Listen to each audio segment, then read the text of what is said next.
नस्ला tower समेत दीगर मुतासरीन को इंसाफ फराहम किया जाए। जाने से पहले आप हमारे चैनल को सब्सक्राइब कीजिए, बेल नोटिफिकेशन को क्लिक कीजिए।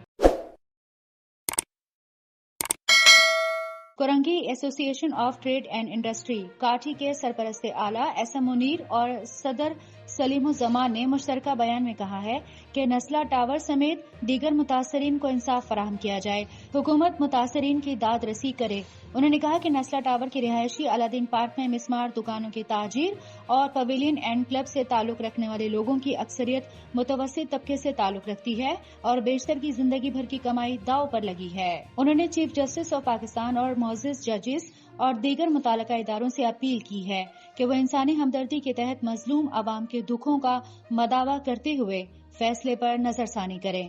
उनका कहना था कि मुतासरीन ने अपनी जिम्मेदारी निभाते हुए तमाम कानूनी कार्रवाई मुकम्मल करके जगह हासिल की, लेकिन उन्हें अपनी जगह से बेदखल करना तशवीश का बायस है। अलादीन पार्क से मुतासिल दुकानों के मुनहदिम होने से ताजरों की बड़ी तादाद बेरोजगार और दीगर मुतासरीन दिवालिया हो गए हैं।